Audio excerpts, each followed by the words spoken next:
Didn't you do that last time? I tried to hold that. I think I've done it 3 times in a row, and like every time it's a surprise. Oh, You know, I shouldn't even like be surprised by that because I hear that from a young fella like 3 times, 4 times a day. He sings songs about it and everything. And I'm like, buddy, yeah. just As one don't do does. that. Yeah. You can do it at home. That's fine. But don't let other people hear you. Yep. As one does. Oh, dear. So what's all new, fellas? Well, we did the race recap, so we don't have to bore people with that. Yep. I had a couple things just before we get to the NHL stuff. I don't think we talked at all about the it's over now, but the IIHF World Championship. I think that kind of concluded and we weren't recording, right? Yep. We weren't recording, and it kind of concluded. And Yeah. Pretty so the Avs, my Avs lose in round 1. And then I hear McKinnon's going to play with Crosby at the Worlds, and I'm like, ooh, at least we'll get a gold medal. Mm-hmm. And Marc-Andre Fleury after that. And Marc-Andre Fleury, who's technically retired, but decided to jump in the tournament. Did you hear what he said? And before he went? He came before home. he went? No. He came home, told his wife he's going to retire, and then the kids were all acting crazy. He said, no, got to go back and play hockey. And took off with team. Yeah. I guess like he retired from the NHL. Maybe he goes and does that for a few years. Who knows? But yeah, so that was pretty disappointing. Lost to Denmark. Mm-hmm. They don't even get a medal. That was a pretty frustrating game. So I was like, cool, 0 for 2. And then kind of a weird loss. That was weird. Yeah, I mean, those tournaments, there's always a potential to get goalied by, some random guy. But it's just, I like those tournaments because, like, Denmark goes into that as a massive underdog, and it's a different mentality because they don't expect to win. No, they're just excited to play Team Canada, so they play hard the whole time. It doesn't matter the score. If you don't mind me saying, if they smell blood in the water, they're all over it. Because it's like, yeah, they'd be the ones that went in thinking, we can't beat Team Canada. And then all of a sudden it's like, boys, can we do this? Yeah. It's like, and they're all in, right? So like, it's, yeah, it's like, not only is it not 7-0, like it's also still tied. Yep. And they just, they were like, they look like a team that wanted to make history, and they did, and good for them. Yeah. So so I'm over for 2 on that, and then I'm like, well, at least the Wildcats going to the Memorial Cup. Oh no! Real good chance to win there. Real good season there. And I mean, they had a good season. They won the Q, so they did. They got that. Yeah. And the parade. I think there's a parade for winning the Q championship here on Tuesday, I think. And I'm just like, that's so awkward because, like, you go to the Memorial Cup, they don't even make it past the semi. They get beat by London. Pretty emotional. It's like the biggest, letdown, and it's like, but you still come back here and have to do a parade for the other trophy that isn't as important, but still is important. But you had to get to play in the other, yeah. So it's just kind of awkward. But yeah, Moncton had a really good team, but I don't know, man. I was talking about this earlier. I don't know what it is about the London Knights, but haven't we been hearing about the London Knights forever? Oh, they're like most like consistently the best CHL team. We've just been hearing about them for years. You know what I mean? So I don't know. They've got some kind of program there where these kids come in and like they just fit. It's like, this is the way we play, and we're. I never really followed the minors But going all the way back to, and we don't want to deep dive into this one today. Well, maybe we will. But like Phil, I don't know about you, but as a Leafs fan, I became more and more aware of the London Knights when Marner was there. Yeah. And Domi was his captain there, actually. Yeah. And now they're both. Like, it's like they have consistently, they've drafted well and have consistently had these like great kids come through. Yeah. Do you know what I mean? That it seems like... It is weird. I mean, there's like drafting in the CHL is not quite the same thing. I mean, the players getting drafted have a lot more opinion and say on, you know, there's a lot of like, listen, man, you can draft me if you want, but I'm not going. Like, there's a lot of that stuff goes on. Yeah. You know, but yeah, and you talk about like the age range of junior players. I mean, there's such a high roster turnover to, you know, to consistently keep putting together good teams. But I think that game is just starting. Actually, I think the Knights are playing the Medicine Hat Tigers right now.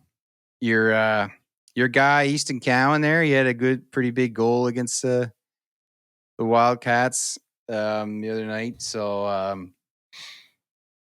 yeah. Anyways, so we'll see. Listen, I just gotta. Can we? I don't want to because I'll go on my rant, but I'm on Brad Treliving's press conference the other day, and he's live. And some of these people that comment on these live feeds, they scare me. Like, if you have opinions that outlandish about hockey, I don't even know that you should be allowed to vote. What do you mean? So this one guy is going on a rant. Brad, trade Cowan. He's unproven in the NHL. We don't need him. And it's like, he hasn't played. He hasn't played in the NHL. Like, that's how rookies work, dude. Like, this is not. We're hoping he'll work out in the NHL. Man, there's going to be a lot of trades. The entire 2025 draft class is unproven in the NHL. Yeah, you imagine? Yeah, and like the guy's hardcore. There was tons of inappropriate comments, but the guy's like diehard point was like, he hasn't even proven himself. Trade. And it's like, and he said in the NHL, and I was like, oh man. And this is why Marner probably wants out. Is this crap right here? Yeah, all the time. I was going to say he's the reason why Leaf fans aren't losing their ever-loving minds about possibly losing Marner, right? Because we know we got Easton Cowan coming. So, well, a little side tangent. I was thinking like to me, if you were, let's take the core four debate, put it aside for a second. Let's say they're performing well, and you need to just build more guys around them. Do you trade Easton Cowan? Depends. What's your opinions? For what? Yeah. Like let's say you give up like a Cowan and a first for like I don't know, let's say if they were the ones that had put the deal together for Rantanen before he went to Carolina, let's say. Just hypothetical. I don't even know if those numbers work. No. I haven't checked. But like, what's your guys' attitude on that? Like trading prospects when you're trying to win? For Rantanen, I would definitely consider it. You know, he's a different type of player for sure. He's heavy on the puck, but yeah, man, I would for sure. I guess it could be him or just a good, like a top three, like going to play on your first line kind of guy, like your window's open, you're going for it. What do you do with your best prospects? Like, what do you guys think? I don't know anymore. I used to think I knew. Yeah. But it's not but man, these deeper teams, they go further. Well, and I guess like I'm sitting here, we traded the Avalanche traded their first round pick and Callum Ritchie, who was the Team Canada's captain at the World Juniors. Yeah. to New York for Brock Nelson, who's a UFA now. And that's a huge asset to trade. But it was in an effort though to get through it was an effort to go deep in the playoffs. To try to go deep. Yeah. So I have no issue with it. In my opinion, if McKinnon is going to be 30 when the season starts in the fall, and they've got Cale Makar, who's really in his prime years now. To me, I don't want them to keep any prospects or any draft picks. I want them to get rid of them all. Mm-hmm. You're not going to draft anybody with those picks that's going to be any, you're not going to find McKinnon again. You're not going to find Makar again. So just, you got to build around those guys. That doesn't come around all the time. Now you wouldn't be, and this isn't I know you know what I mean. You're in a position that you're a Colorado fan and you have a McKinnon and a Makar.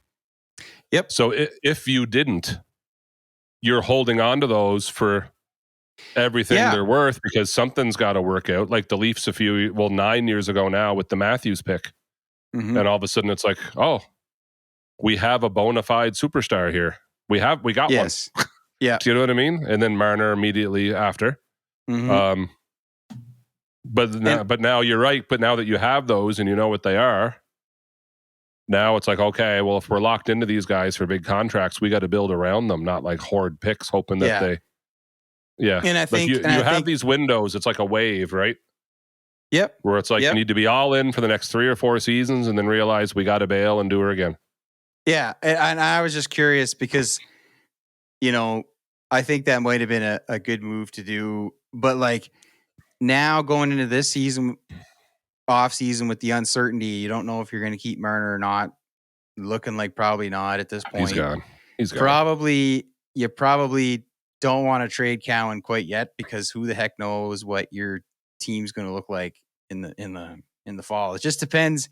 Tree Living made a pretty big effort to retool the Calgary Flames, and it really didn't work.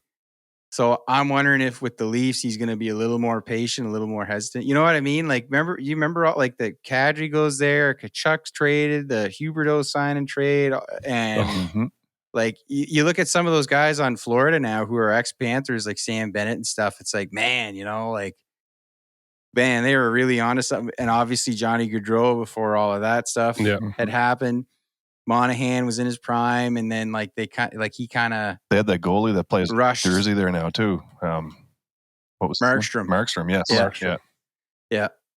Yeah. And I just look at that, and I'm like, man, is he really going to try to do that with the Leafs, or is he going to But man, all the players you just rhymed off, I don't know how that didn't work out. Do you know what I mean?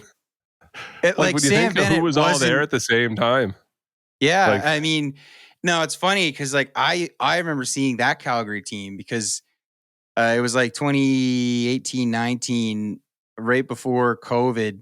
They had the Kachuk, Gaudreau, Monahan line. They had Sam Bennett there then, and it was they weren't the Florida Panthers versions of those players. No. Sam Bennett and the Avs were able to upset Bennett. them. Yeah. And the Avs were able to upset them. And it feels like after that, it kind of spiraled out. But I don't know. I'm just curious. Anyways, it's a long way of kind of tying into some stuff that I was wondering about what True Living's going to do in the off season. But anyways, we still have a season to finish this year. So we got 6 days from when the conference final series finished. Mm-hmm. Some people were kind of wondering why there was this big gap between when the conference finals finished, almost a week to when the Stanley Cup Final started. My understanding is they don't want to overlap with they didn't want to overlap with the start of the NBA playoffs, is my understanding. So we get this gap. I mean, I know it extends the season. But I kind of don't mind it. I mean, to me, it's just a couple extra days for guys to get healthy. I mean, it's not a lot of extra days. No. It's like one of those two series could have ran long. They just didn't. Exactly. You know what I mean? Exactly. So like a team could have been sitting anyway. Game 7 would probably be tonight. Or even maybe. Anyway. I'm not sure, but it would have been around. Closer is what I'm saying, I guess. You know what I mean? Yeah. So. Yeah. Man, isn't it crazy in retrospect that Rantanen might have been the only player ever to get traded from a contender mid-season and then to another team and then get to decide whether he stays with a team that's going to lose in 5 in the conference final or go to another team that's going to lose in 5 in the conference final. Yeah. My brother-in-law is an Oilers fan, and I texted him right after, and I was like, well, thanks for getting rid of the Stars, because I just didn't want to hear about it if they were to get, I'm tired of hearing about it. I'm just done with hearing about Rantanen. Just let him go, start his new mega deal, let the anger subside, and he can kind of go back to being a normal guy. I don't have to hear about it. It's really too bad. The whole thing's really too bad. But you stick at Natchez. I mean. Oh, yeah. I mean, wasn't that bad. I'm still happy. Yeah. No. And Jack Drury's been, I like him too. But yeah. But so now we're in a rematch of last year's final. Mm-hmm. I mean, what do we think is going to go on here? I mean, does McDavid say, okay, never again, and goes supernova? I think so. And gets 15 points in 6 games. Difference here, too, is that what we know is Draisaitl is healthy going into this final versus last final. Yep. He was... Huge difference. Man, that could be the game breaker right there, even though Oilers don't have Hyman. But I was just going to say, but Hyman's out. Hyman's out. Yeah, that's a blow. That is a big playoff loss for them because he is a hitting machine. Let alone he loves to pick up that garbage in front of the crease. So yeah, I don't know. I find it's interesting on paper. I think, well, especially now without Hyman, if you take the health side out of it, on paper, the roster they have it seems like it's not supposed to be as good as last. Like, I don't think very many people picked the Panthers-Oilers rematch for the Stanley Cup Final. But the difference is the Oilers this year are getting a lot of depth production.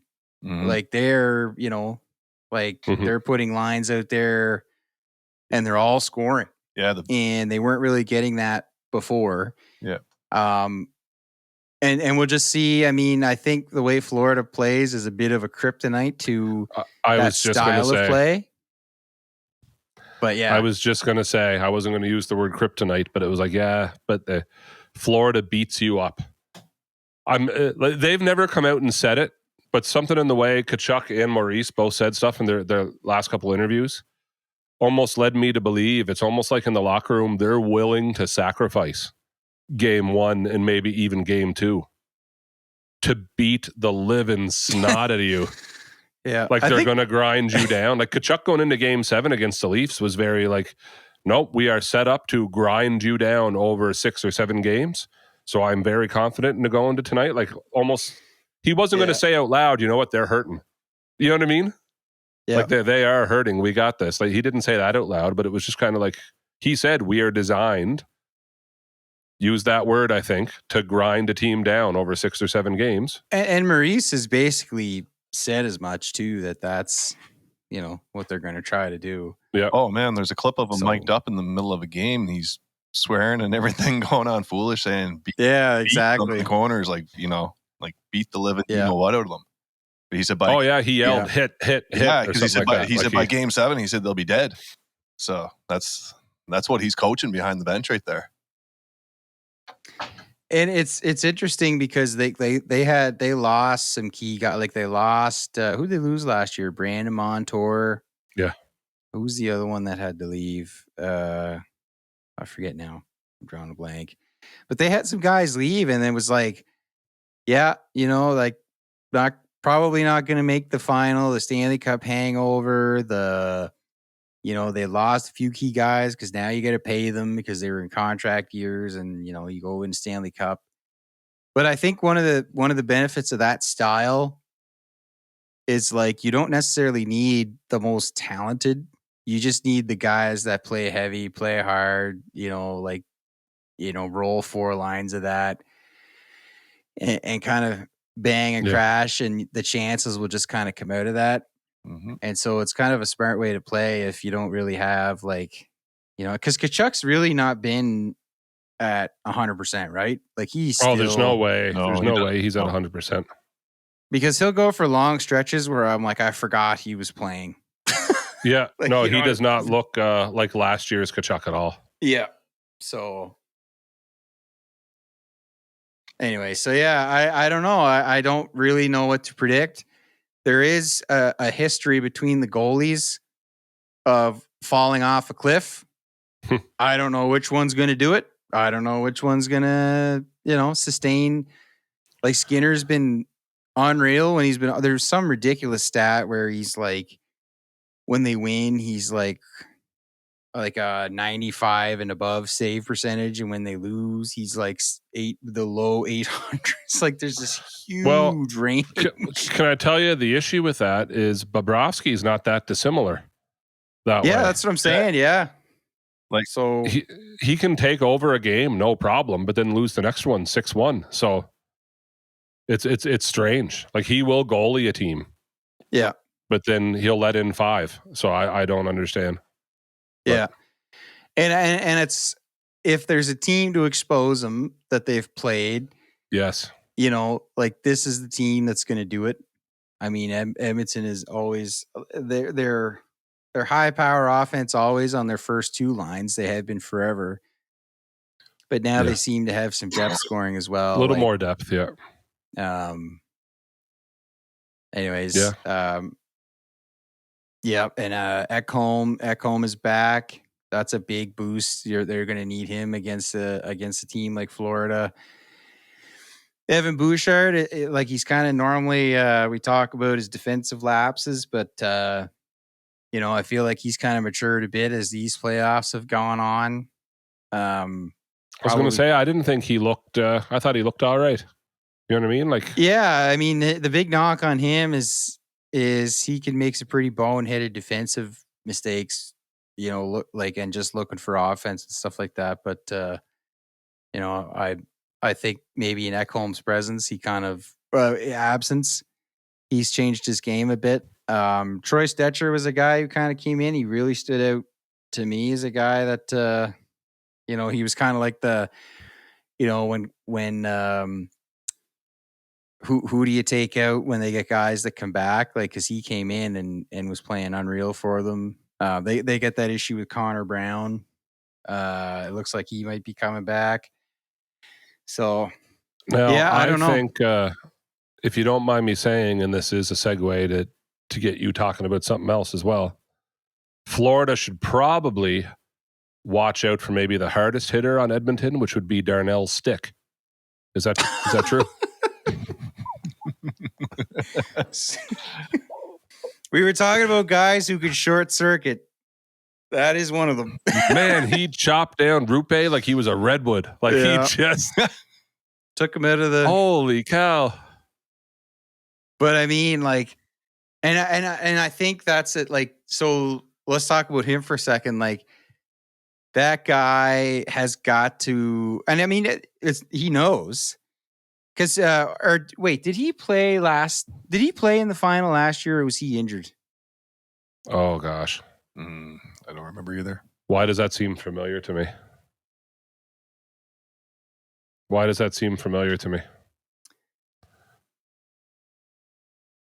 I can't remember.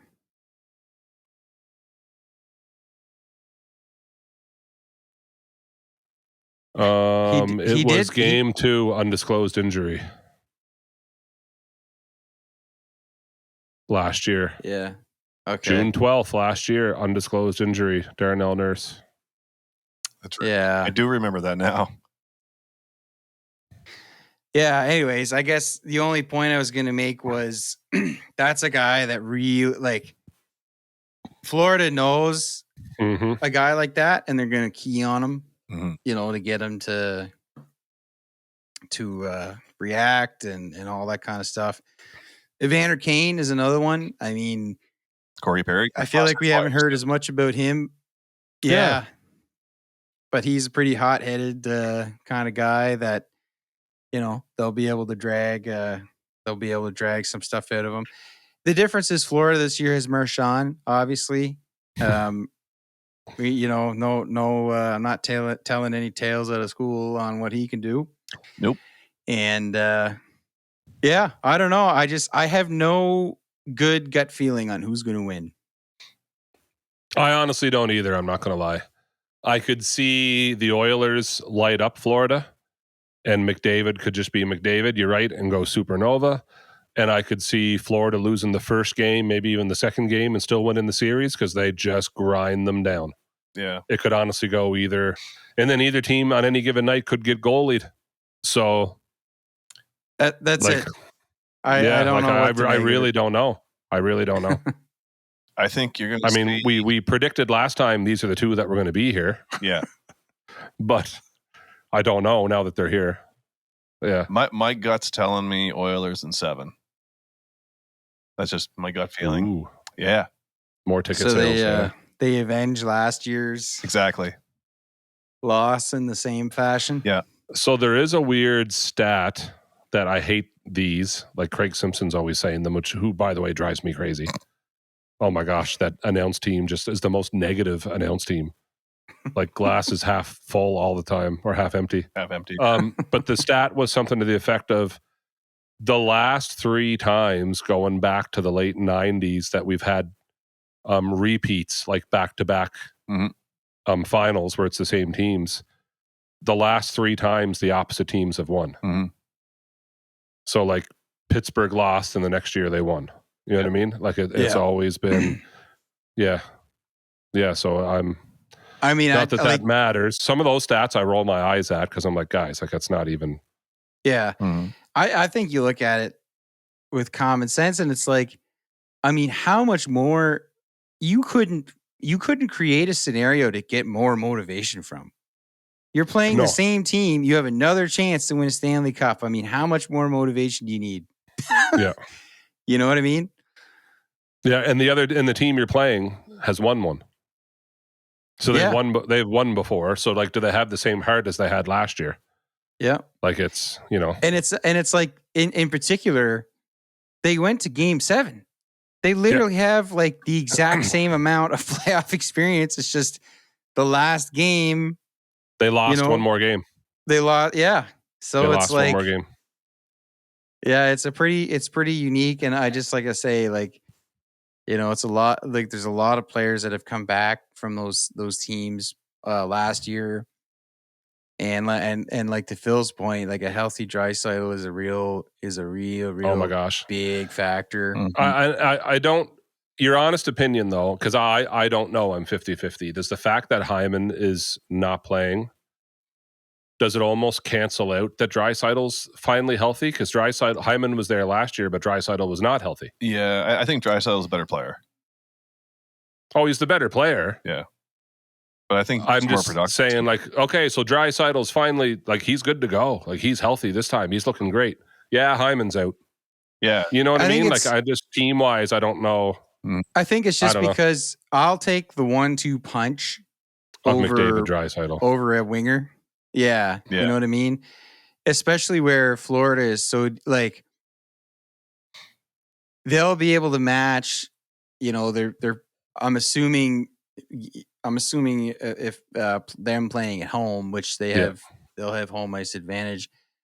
Barkov is going to match up against McDavid, and that's Reinhart and Rodriguez. And then the second line will be the Bennett line. I don't know. They could play it either way. They could play Bennett, Tkachuk against McDavid's line as well. But yeah, your second line for Florida is Bennett, Tkachuk, and Verhaeghe. I mean, just those first 2 lines are pretty. They're like no one on Florida has the offensive output that those 2 have. However, that's a more well-rounded top 6 than what Edmonton has. I mean, without Hyman, they've got Ryan Nugent-Hopkins, okay, not bad. Evander Kane, it's like, he might be a difference maker. Kasperi Kapanen, who you guys know. And then you've got Corey Perry playing in a top 6 role, which, like, on most teams, you probably want him on your bottom 6 somewhere. So, I mean, the at center, it's advantage Oilers, but as far as a top 6 group, I mean, there's a lot of neutralizing power in what Florida has. I mean, Barkov is one of the best, if not the best, two-way player in the league. So, and that's what I'm thinking. Like with the depth scoring that Edmonton is getting, that could be the difference, right? Yeah. So, yeah, I don't know. It's too close to call for me. I'm not going to lie. Oh, same. I don't know. Like if I do the pros and cons column, I end up even. So I kind of, you know what I mean? Because then it's like, oh, I agree with you. Like the top 6 Florida versus the top 6 Edmonton. And then it's like, yeah, but Tkachuk doesn't look like Tkachuk. Just like last year, Draisaitl didn't look like Draisaitl. So yeah, I don't know. I think I'm going to go, not to copy Phil, but I think I am going to pick Edmonton in 7. If Draisaitl stays healthy, I think that'll be a big factor. But I think it's going to go down to the wire. And I'll say Oilers in 7, but just so I say something. But so I'm saying 50-50, but my heart wants Oilers. Is that fair? So because I'm going to let my heart edge out, and I'm going to go Oilers also in 7. I just can't see this going 5 or 6 games. It's going to go long. So the only way it would be go shocked if it didn't. Any less than 7, I think, is if one of the goalies is like falling just off on the cliff. Fire. Yeah. Or yes. Or the opposite. For sure. So can we talk about goalies for a second? We sure can. Jake Oettinger.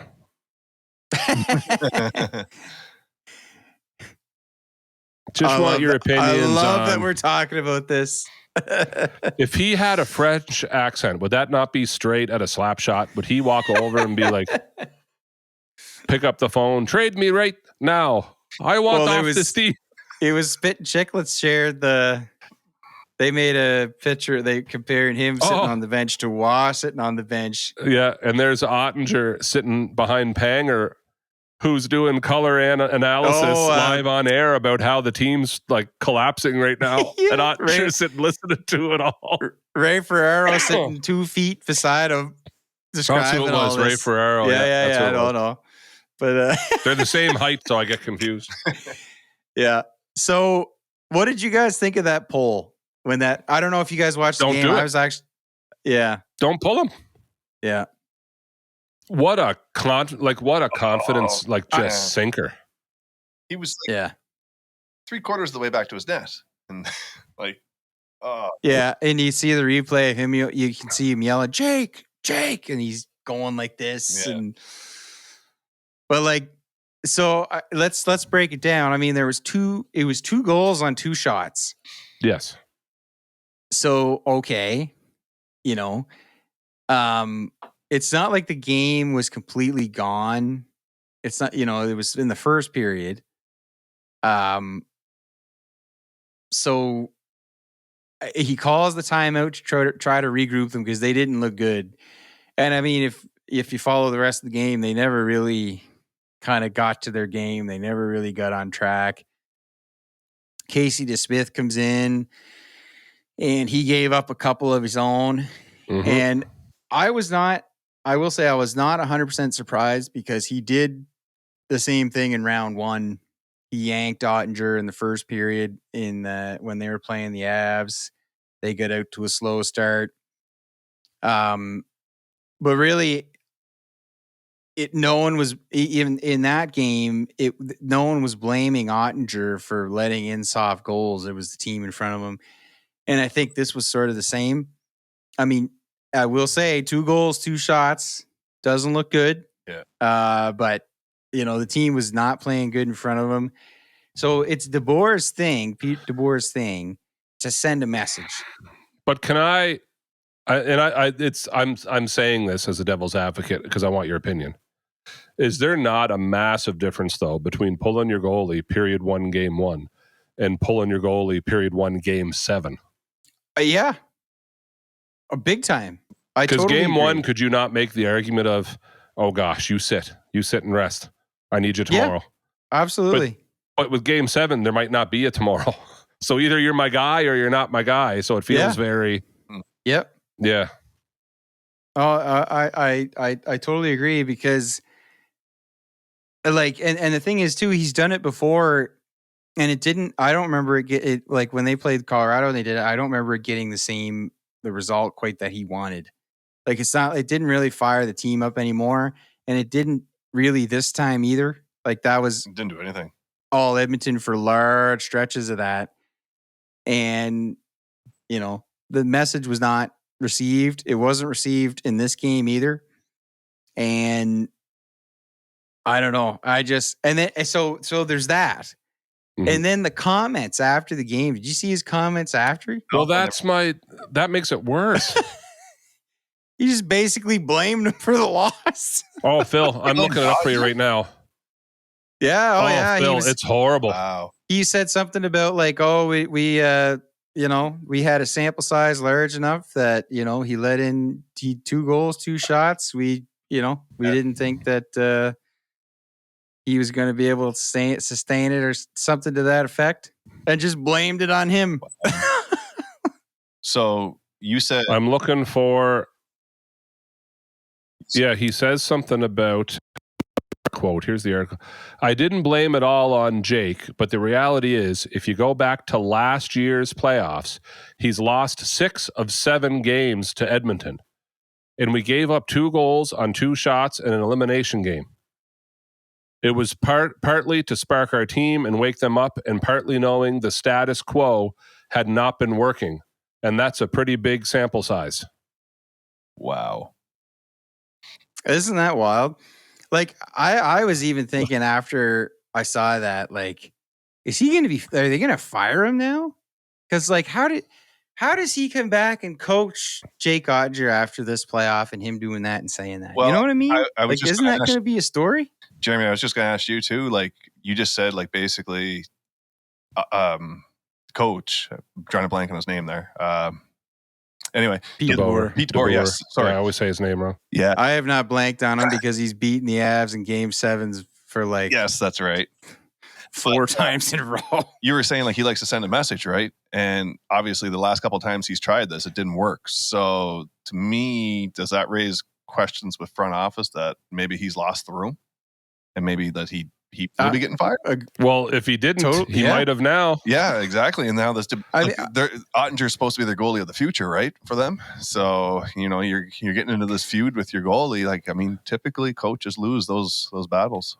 So, exactly. So there's also an aspect of this where, and I don't want to get off on a tangent, but I'd like your guys' opinion. We were in our staff room at work the other day, and like most people listen to this know I'm a teacher or whatever. And we were talking about an old principal that retired.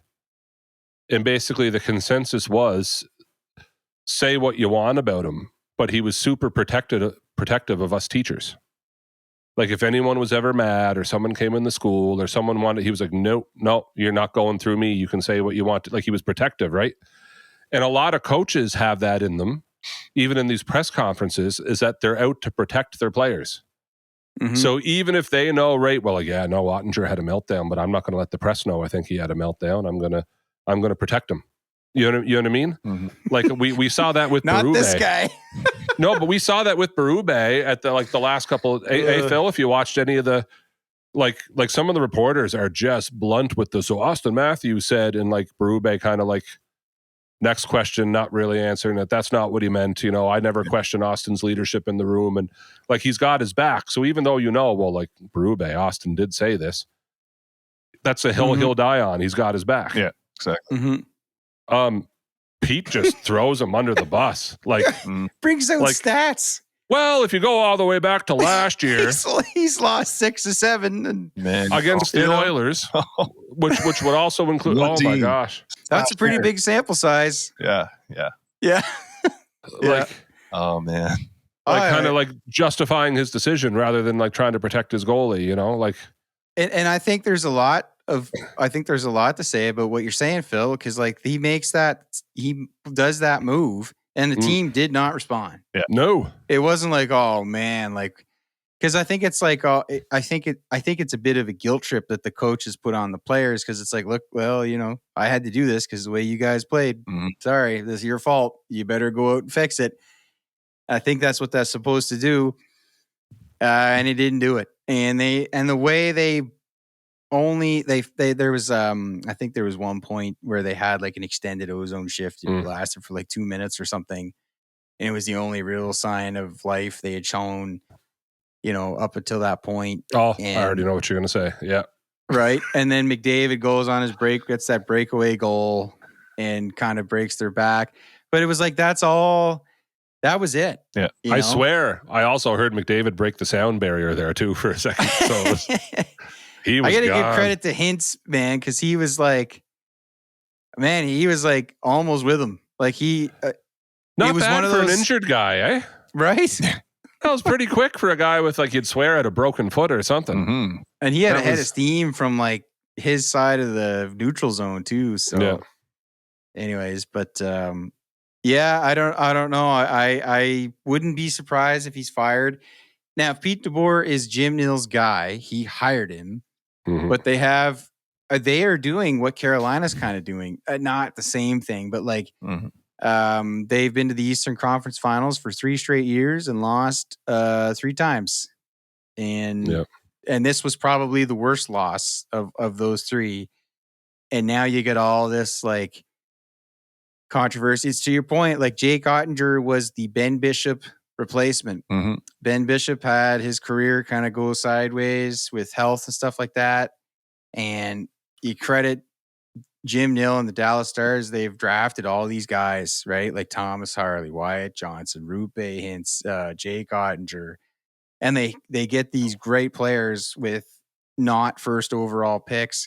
Yeah. So like, and goalies are so hard to get. Good ones are so hard to get. It's a lot easier to get a coach. Yep. You know? So like, I don't know. I mean, I just don't know how, like if that starts, the season starts in October, are we not talking about those comments and like how that's going between those two? Like, isn't that going to be a story? Or are they fine and he just never plays against Edmonton again? I don't know. He just goes in, he's like, well, Jake, according to the stats, we can't play you because you always play awful against the Oilers. He's like, okay, coach. Yeah. No problem. Just takes it like an old dog. Yeah. Yeah. Oh, man. But I just don't know because Oettinger, like, he is kind of a spicy sort of character. Like, I noticed, like, when he's having a good game, you know how goalies they have that swagger about them. But like when he flashes the leather, like he really flashes the leather. Like you can tell he's feeling good.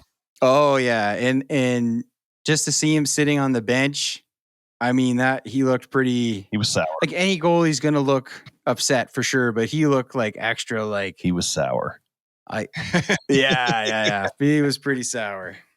So, not, Wa Tremblay sour, but he was sour. But the next closest thing to it. He didn't walk over and say he played his last game and then walk down the hall. Oh, man. So. It's me out here. Yeah. Yep. Pretty brazen thing, though. I just think there's so much upside to Oettinger that I just can't imagine. Oh, yeah. Like if it's me or him, you get to take the good goalie every time. Yes. He's still young. Like that's gold for them that they can't. There's untouchables in your lineup. Your number one center, your stud D man, and your top like AA or AAA, whatever, however you want to grade a top tier goalie if you have one. If you're a fan, yeah, you have one. Those are your untouchables. Oh yeah, and you can't go with the occasional star winger like a pasta. Yeah. You know what I mean? Yeah. Yeah, like it's... But as a coach, Yeah, you can't go agreed. after those guys. You just can't. No. You can in a way, but not the way DeBoer did to Poor Oettinger there. Going right back. Oh, man. Same team. To rhyme off stats. Yeah, like that. Oh, it was gross. That's gross. Like you could have just said, well, you know, and he could have used the words like, poor Jake, you know, this is an important game. And when he had led in 2-on-2, I just... Yeah, you know you what can I mean? say things without I made saying a decision them too, and blah, blah, blah, blah, blah, and I got to keep the team in mind. He could have said something like that, but no. Well, if you go back to last year, holy cow. Like I don't know, man. And like, it's weird with him because he has a really good, like, it's weird. He's a journeyman coach. So he was the coach of the Sharks when the Sharks were like at their best. Mm-hmm. Yeah. Right?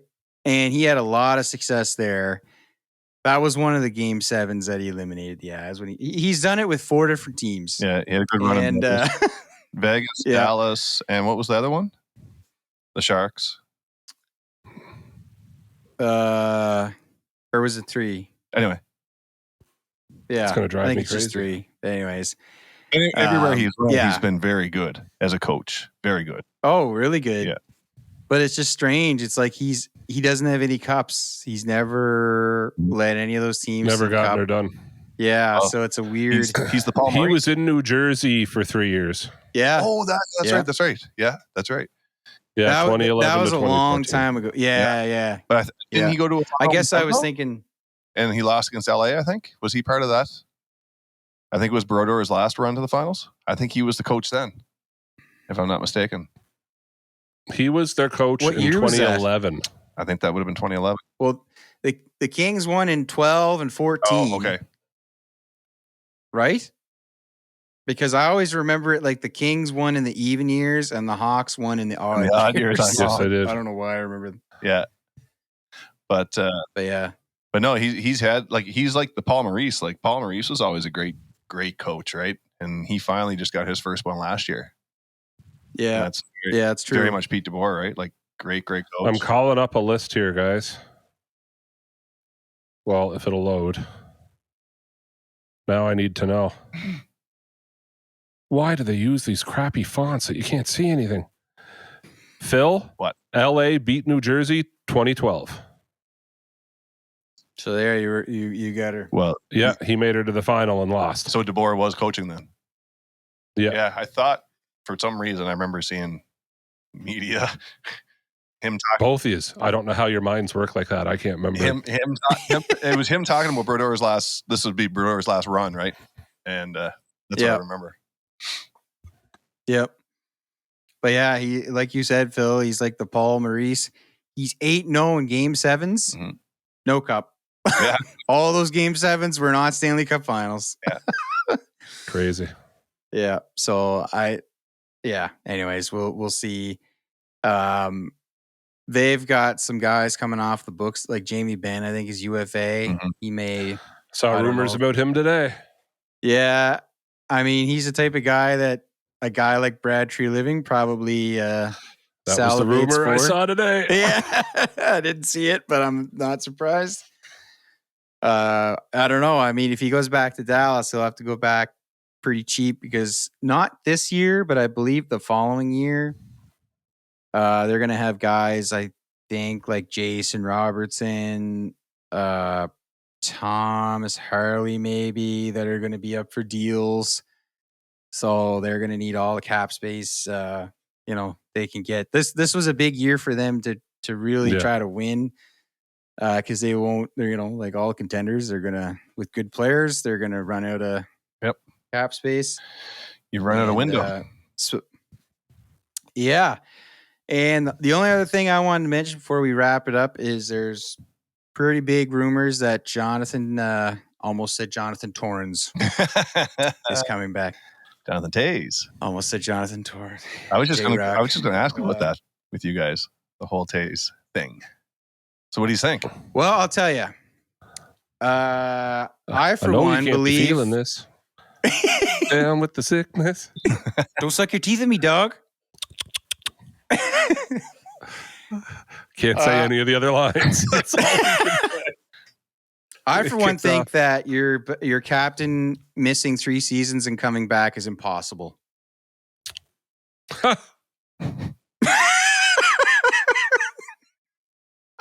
Can't be done. So we're talking about. Show me one example where it's happened. Yeah, exactly. We're talking about Jonathan Toews. Yes. And I'm glad you brought it up because I was going to bring it up. And the rumor I saw today, do you know how like when you're on Facebook or you're on Instagram or something, I ignore the first post because all these like team fans are posting like, I heard, and I'm like, yeah, okay. And then there's like, so for the Leafs, and Jay, you'd be like this for Colorado, but on Facebook, Phil, I'm in like the Leafs fan zone, and I'm in Go Leafs Go, and then I'm in Leafs news updates, and then I'm in right. And all of a sudden by lunch, it's like, oh no, I've seen this like 8 times now. That like Jonathan Toews' agent is talking with Toronto. He's going to go wherever he goes cheap. So it's basically wherever it's going to be cheap. Wants to go, right? It's going to be cheap, but it's going to be interesting. Now, the one thing I saw consistently was that Winnipeg was a front runner. Well, he's to get him. That's his hometown, is it not? So, I think so. I kind of do the little like I don't know. I try to figure out what I'm reading here, like same as you. You know, It's like, am I just is it just like someone had an idea and then everyone's sharing the idea, or is it actually because like it's like, oh, Winnipeg's a front runner to sign him, and it's like, but are they really, or is it just make sense because that's where he's from? But it's like, he's lived in Chicago forever. Like that's, you know what I'm saying? So like I don't know. I'm not sure. You know how if he doesn't go, if Winnipeg takes a flyer on him and tries him out, good for him, and I hope it works out for him. Because it's such a risk and it really might not work out. If Toronto doesn't get him, I'm not losing sleep over it. Mm-hmm. Yeah. Because we don't know, this might not work. Like not everything makes, a good Disney movie and works out the way you wanted it to. Like it's not, Not everyone's a Gabe Landeskog. No. So as an example, and it's not at all the same story, but Tree Living earlier this year did the feel good thing and signed Willie Nylander's brother to give it a try, and tried him on the 3rd line, tried him on the 4th line, tried him up with Willie, and then sent him back down. Just not working out. Do you know what I mean? Like, just didn't. Yeah. Called him up for the playoffs, and he didn't see one game, though he almost accidentally did because they had put the wrong Nylander on the roster and on Willie's birth celebration. Got it and changed it. Yeah, right. But like not everything works out. You're like, it's one of those deals when you first hear it, you're like, good for him. Good for them. They're together, and good for, and like 5 games in, you're like, ooh, yeah, this is seem like a nice thing, but it's a complete wild card. Yep. Like you sign him for not very much money. I don't want to say league minimum. I don't know what you sign a guy like that for. Well, I think Patches did $875, right? Yeah, which is base. I think that is league minimum, isn't it? 875. Is it 825? Like it was barely above league minimum or something. So, yeah, I mean, that's best case scenario because he needs to go to a place where he can have the best chance to produce, and it needs to be a good team, and show that he then can still produce. Sign a 1-year deal, bet on yourself, and say, all right, well, I got a year to show that I'm not done yet, right? And whatever team, he decides that they've got the space and they want to take a chance on, you talk about league minimum. I mean, if the guy scores 10 to 15 goals, that's a pretty efficient 10, 15 goals for league minimum. You know what I'm saying? Yep. Mm-hmm. So like any more than that's a win. Yeah, it was good. Yeah. It was money after that. So now, if I were him, and I mean this, I'm going to give credit where credit's due. If I were him and I really wanted to give my career a second chance, I'd be talking to Colorado. I'd have that conversation because they seem to be abnormally good at these project players who didn't work out somewhere else or are coming back, or I don't know what's in the water in Colorado. I don't know what. I think a lot of it, and that is they do have a track record for it. But I think it's just that it's a Midwestern, quieter market. But it's stressed. a very good team. And you also don't have to be the guy. Anyone that goes into Colorado, it doesn't matter who, unless it's Connor McDavid, you don't have to be the guy. You know what I mean? Like they've got What about Crosby? Nathan McKinnon to do that. And that, well, yeah. Well, Yeah. That's right. I heard they're getting both Crosby and Jonathan Toews, and they're going to. Can you imagine? Yeah. I know Crosby's too loyal for it, but I'd love to see one season of him and McKinnon. Just one. Oh, my It'd be so goodness. fun. Just one. I would jump on the Avs band. Oh, Man, I would be on. Yeah. I don't know who wouldn't, but yeah. I'm with you. I don't think it'll happen. Oh, it won't. But I think even people in Pittsburgh will tell him to leave, but he's probably still won't. You know what I mean? when it comes right down to the end of it, it's like it's different because they've won a couple cups. But like Ray Bourque in Boston, Yeah. it's like Ray, like you owe us nothing, Ray. Yeah. Thank you for all the years, but go try to win one. It's not going to happen Like, here. Just go. And like you said, it is different because he's got 3. It's not like he's never won. Yeah. But it's Crosby. You want to see Crosby do going well, deep in the playoffs. not spend his last 2 or 3 seasons floundering somewhere. Yeah. Yeah, it's really too bad. But anyways, yeah. But yeah, that's all I had, boys. Me too, actually. I was going to bring up the Toews thing, but you brought it up for me, so there. Yeah, You're welcome. Yeah. Jonathan Toews. Jonathan Toews. Still harder than calculus. Oh my. No saying. Don't be sucking your teeth at me, dog. My gosh. All right, lads. Pleasure talking to you. Yeah, good work. See you in the next one. Yeah. Edmonton in 7. Let's go. Yeah, let's go. Keep your stick on the ice.